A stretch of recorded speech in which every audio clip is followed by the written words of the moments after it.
Chapter 1. The Opening of the Gates. The year began hot in Santa Esperança. Not just because of the dry heat across the interior of the state, but because of the political atmosphere taking shape. In markets, buses, and garage radios, people were talking about change.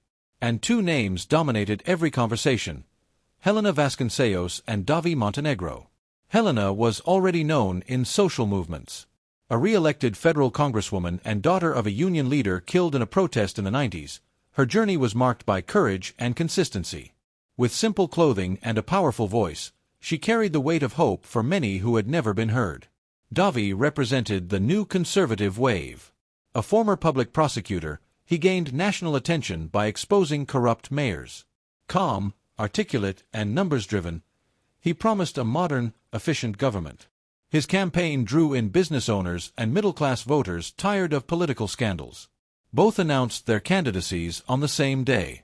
Helena chose the Workers' Hall, where a crowd of supporters greeted her with drums, banners, and chants of resistance. On stage, she spoke of equality, agrarian reform, and restoring dignity to the forgotten. Davi launched his campaign at the Entrepreneurs Convention Center. The event had a modern stage, LED panels, and a technical audience. He presented a data-rich speech about fiscal control, digital government, and public sector restructuring. His tone was calm and confident. On the surface, they were opposites. But in the political corridors of Brasilia, they had crossed paths. In exchanged glances and loaded silences, both sensed something strange, an energy that wasn't just rivalry. Initial polls showed polarization. Citizens were splitting between the two. Debates intensified on radio shows and social media.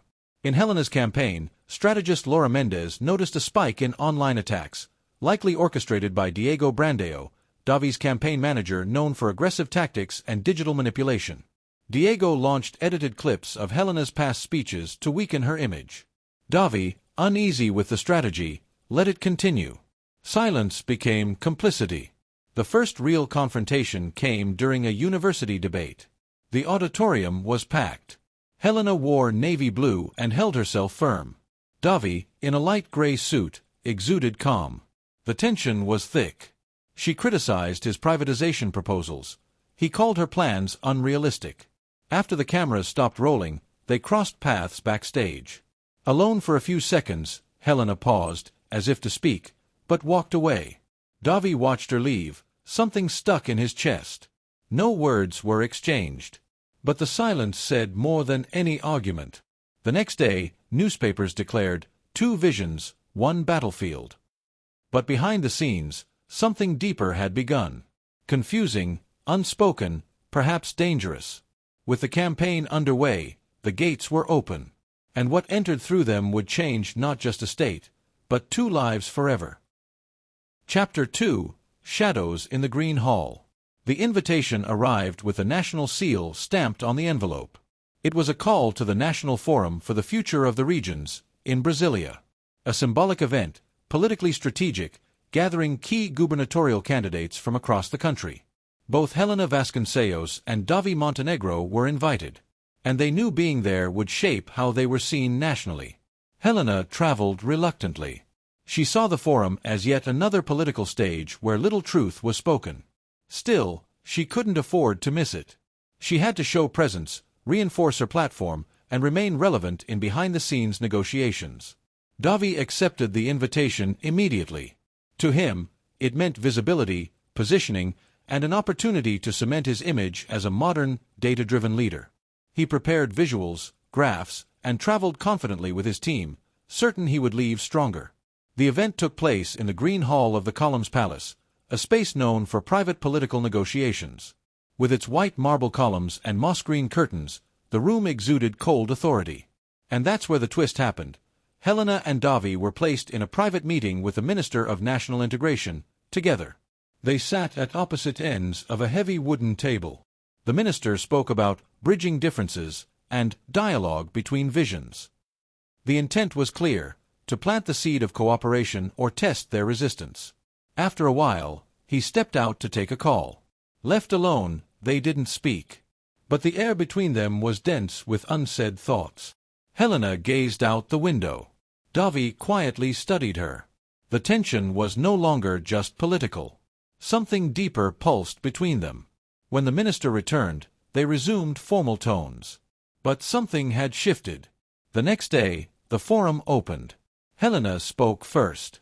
Without notes, she described abandoned rural schools, forgotten river communities, and the elderly waiting for health care. Her voice trembled with urgency.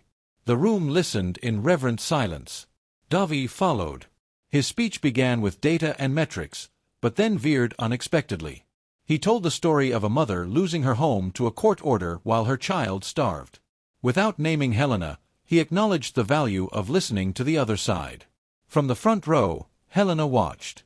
His tone wasn't hostile, it was respectful. For the first time, she felt Davi wasn't trying to win, but trying to understand. After the event, Helena found a folded note inside her folder. Neatly handwritten and signed, it read, "Sometimes listening is harder than speaking. Thank you for making me listen." She knew exactly who had written it. Back in Santa Esperança, the buzz grew. Their subtle connection hadn't gone unnoticed. In Helena's camp, there was concern. Laura warned the media would speculate. In Davi's team, Diego saw danger. He knew any sign of closeness could jeopardize their business backers. Neither Davi nor Helena addressed it. But something had begun, quietly, dangerously, beneath the surface. A few days later, clips from the forum were everywhere. One showed Davi watching Helena while she spoke. Comments flew, admiration or weakness. The debate had started. Both continued their campaigns. But the memory of that room, that silence, lingered. They had crossed into unfamiliar territory. The line between rivalry and recognition was beginning to blur. And Santa Esperança, unaware, was about to witness something far greater than an election. Chapter 3: Battlefield. After the days in Brasilia, Santa Esperança's election climate grew tense. The subtle closeness between Helena Vasconcellos and Davi Montenegro, captured in videos and photos at the forum, fueled speculations. Some saw strategy, others betrayal. Headlines whispered, secret alliance or staged opposition. Helena's campaign felt the tremor. Activist groups demanded a strong statement. They feared she was softening toward someone who symbolized everything they fought against. Laura, still close despite being removed from coordination, urged Helena to clarify. Silence was becoming dangerous. Every hour without a response gave more space to those rewriting the narrative. On Davi's side, pressure also built. Business donors questioned his public image. His campaign manager, Diego Brandao, urged him to act, strike first, expose Helena's contradictions. Davi hesitated. He couldn't explain why, but something inside him held back. Then came the leak. Low-quality images showed Helena and Davi walking together in a congressional hallway. Close. Conversational. The footage spread like wildfire. Memes. Speculations. She gave in, some said. He's losing focus, others replied. Helena called a press conference in a city square. Under light rain, without slogans or flair, she declared there was no alliance.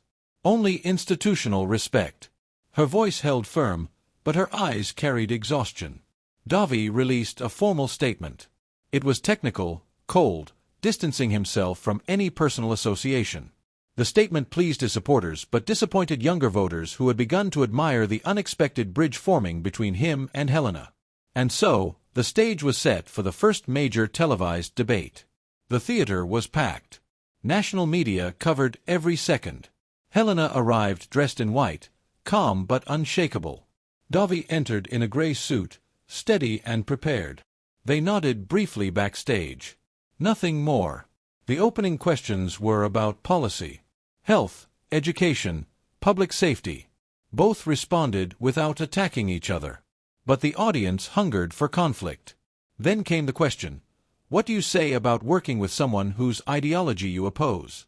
Helena answered first. Dialogue isn't surrender, she said. Her record speaks for itself. Davi followed. He respected her, he said, but her ideas belonged to a past that held the state back. The tension rose. The rest of the debate became a dance of sharpened words. Davi exposed old alliances in Helena's party. She questioned donors in his campaign. Neither backed down. The audience was divided. Some praised Helena's fire. Others admired Davi's composure. No one declared a winner. But something invisible had been broken. Backstage, Helena gathered her papers in silence. Davi watched her from afar. He didn't approach. She didn't look back. They both knew they had crossed a line. Whatever it was between them, it couldn't stay hidden much longer. Chapter 4. Between Ashes and Hope. The fire in São Jerónimo dos Inhamans began at dawn. A faulty wire sparked flames in the village's only rural school. Fueled by wind and dry wood, the fire spread quickly. In just hours, homes, barns, crops, everything was turned to ash. By sunrise, aerial footage showed devastation. Children waited in line for water. Mothers wept beside piles of rubble. In the midst of the chaos, one image stood out.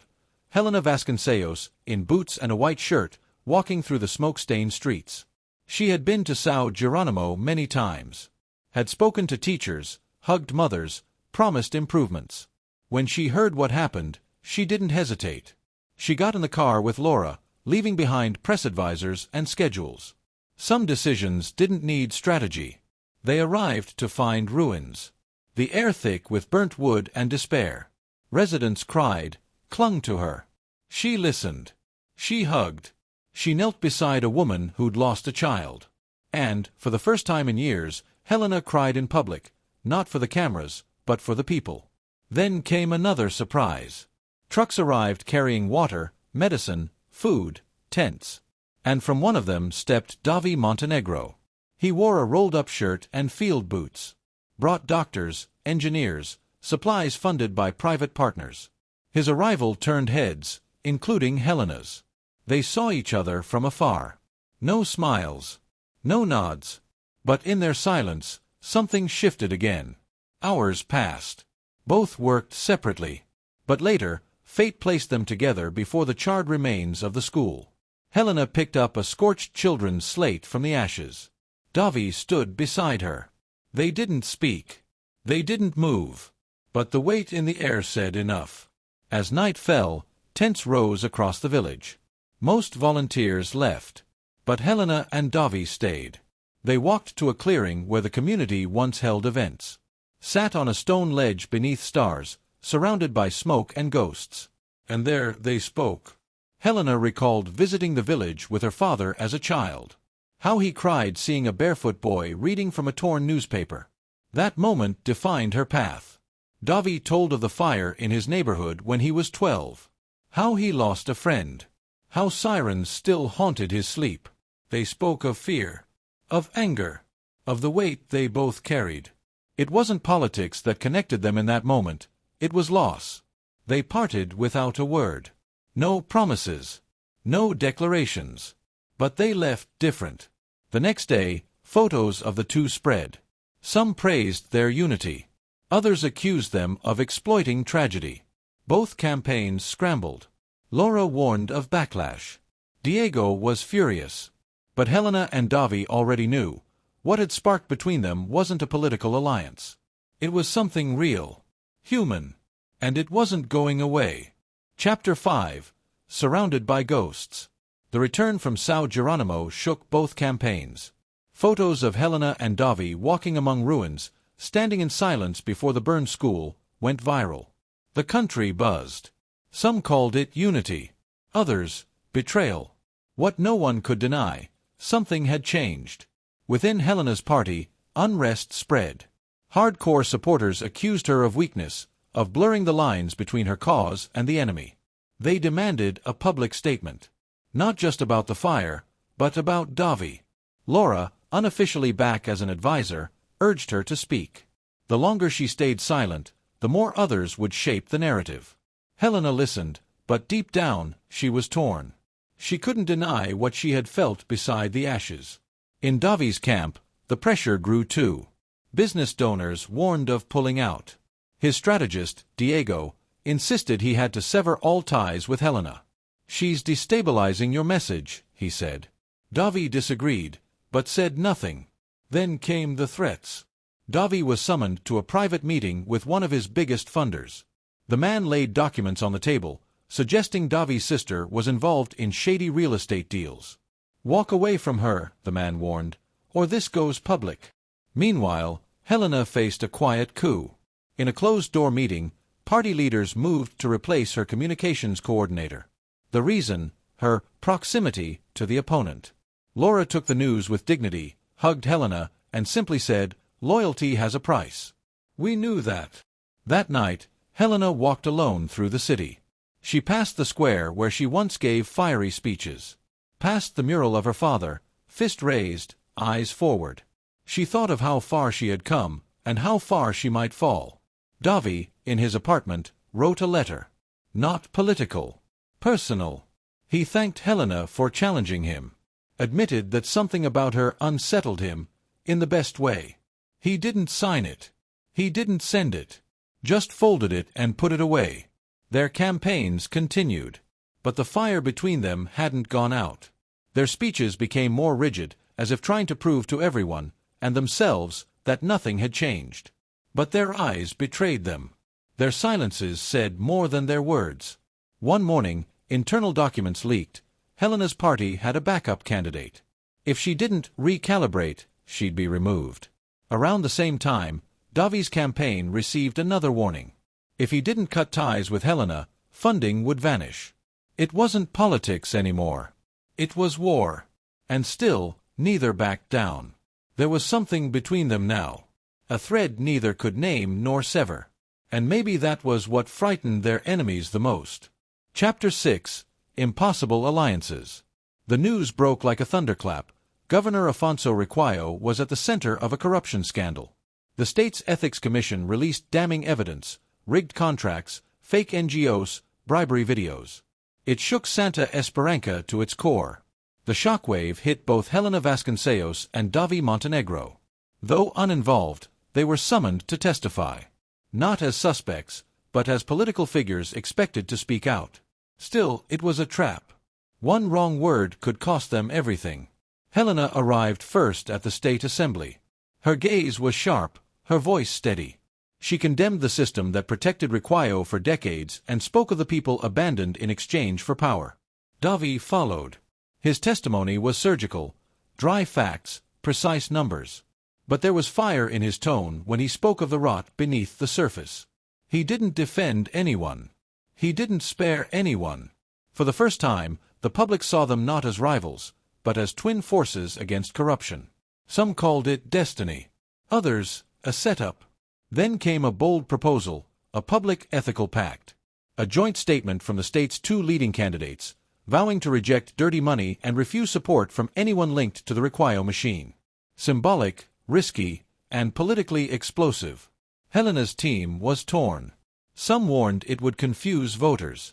Others said it was a chance to prove she stood above the fray. Laura, though hesitant, told her, "If your heart says yes, you already know what to do." On Davi's side, Diego was furious. "You'll destroy your campaign," he snapped. "Your investors will vanish." Davi didn't reply. But he already knew his answer. The pact was signed in a public square. No banners. No microphones. Just a wooden table beneath trees and a crowd holding its breath. Helena wore blue. Davi wore gray. They signed in silence. Their eyes met. Not in celebration, but in understanding. That night, both were invited to a surprise live interview. What neither knew was that they'd be placed face to face on air. Under studio lights, they spoke calmly. The host pushed for conflict, but none came. They explained their vision for a clean future. Said they could disagree without hating. The audience listened, spellbound. The show broke viewership records. The internet exploded. Memes. Headlines. Rumors. Hope. But not everyone celebrated. Helena was summoned to a closed-door meeting. Her party demanded a stronger stance against Davi, or else. Meanwhile, Davi lost two major donors overnight. Integrity had a price. Later that week, they met again. No cameras. Just a bench in a quiet park. They didn't say much. But something between them had solidified. Whatever had begun months ago had grown roots. Not just respect. Not just strategy. Something more. Chapter 7. On the Edge of the Storm. The pact changed everything. In just days, Helena Vasconcellos and Davi Montenegro saw public perception shift. Polls showed falling rejection rates. For the first time, voters began imagining a future where they didn't have to choose between them, but could trust both. That made people nervous. Especially Afonso Riquelme. Though wounded by scandal, the governor still held influence, hidden networks, media allies, operatives. And he wasn't going down quietly. At dawn, the message came in flames. Mauricio Cardoso, a community leader close to Helena, was targeted. A homemade bomb exploded at his house. His son was hospitalized in critical condition. It was no accident. It was a warning. Helena rushed to the hospital. She sat beside Mauricio's family, silent and pale. Then, stepping outside, she faced the cameras and said, "We will not be afraid. If this is war, we won't run." Hours later, Davi arrived. He brought flowers, hugged the family, and stood quietly beside Helena. They didn't speak. But the moment was loud. That night, Helena received an envelope. Inside, photos of her with Davi, leaving a cafe, standing close at the forum, walking side by side. With them, a typed note, "Choose now. Him or your campaign." Meanwhile, Davi was called into a meeting with business allies. They wanted him out, unless he cut ties with Helena. They showed him fabricated scandals, implied his sister could be targeted next. Davi said nothing. But he walked away. They were both surrounded. That night, they met in secret, at an old house once used by activists. The place was abandoned, with peeling paint and broken windows. But it offered something precious: silence. They sat without speaking for a while. Then, slowly, they shared their fears, their doubts, their exhaustion. Davi admitted he didn't feel like the owner of his own campaign anymore. Helena said she was losing herself trying to stay loyal to everyone but herself. There were no declarations. No kisses. Just a long, silent embrace. It wasn't romantic. It was survival. Before leaving, they made a promise. No matter what, they would not attack each other. They would keep their integrity, even if it cost them everything. That night, a storm hit Santa Esperança. Rain flooded streets. Winds tore down banners. Thunder rolled above the government palace. The city didn't know it yet, but the storm wasn't just in the sky. It was in the soul of its next leaders. Chapter 8. Under the same banner. Election day dawned quietly over Santa Esperança. The streets were calm. The banners were gone. The cars silent. But everyone could feel it. Something big was about to end, or begin. Helena Vasconcellos woke before sunrise. No campaign schedule. No speeches. Just a mug of bitter coffee and the memories of a journey that had taken everything from her, and given her something else in return. She thought of her father. Of everything she had sworn to uphold. And then, of Davi. Davi Montenegro was up early too. He read the letter he never sent. Folded it again. Placed it back in the drawer. He knew the votes didn't matter as much as what was coming next. They each went to vote. No fanfare.